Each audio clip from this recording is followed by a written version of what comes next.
ঢাকা বিশ্ববিদ্যালয় কেন্দ্রীয় ছাত্র সংসদ ও হল সংসদ নির্বাচনের প্রচারণায় বুধবার সবার নজর ছিল ডাকসু নির্বাচন নিয়ে করা রিটের চূড়ান্ত রায়ের দিকে। ৯ সেপ্টেম্বরে ডাকসু নির্বাচনে বাধা নেই এমন রায়ে স্বস্তি নেমে আসে ক্যাম্পাসে।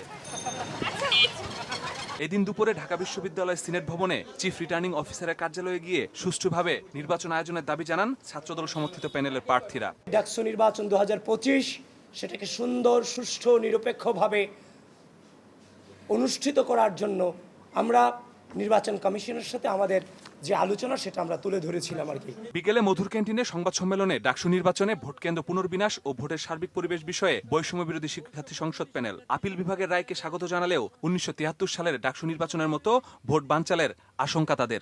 আজকের দিনেও ডাকসু কেন্দ্রিক একটা গভীর ষড়যন্ত্র হচ্ছে।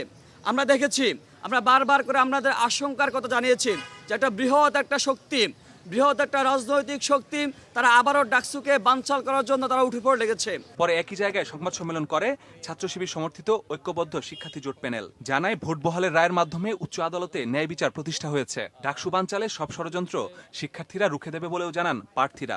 সর্বোচ্চ আদালত ন্যায় বিচার নিশ্চিত করছেন বলে আমি বিশ্বাস করছি এবং সেটি এই যে ডাকসু বানচাল হওয়ার যে ষড়যন্ত্র বলে মনে হচ্ছিল আমাদের কাছে অনেক আলাপ আসছিল, সেই জায়গা থেকে ডাকসু যে হচ্ছে সবকিছু কন্টিনিউ হচ্ছে, ন্যায় বিচার নিশ্চিত হচ্ছে, সেই জায়গা থেকে আমি সেটার প্রতি শুকরিয়া জানাচ্ছি। এদিকে ডাকসু নির্বাচন নিয়ে রিটকারীকে ফেসবুকে গণধর্ষণের হুমকিদাতা ঢাকা বিশ্ববিদ্যালয়ের সমাজবিজ্ঞান বিভাগের শিক্ষার্থী আলী হোসেনকে বিশ্ববিদ্যালয় থেকে 6 মাসের জন্য বহিষ্কার করা হয়েছে। মাসুদুর রহমান, সময় সংবাদ, ঢাকা।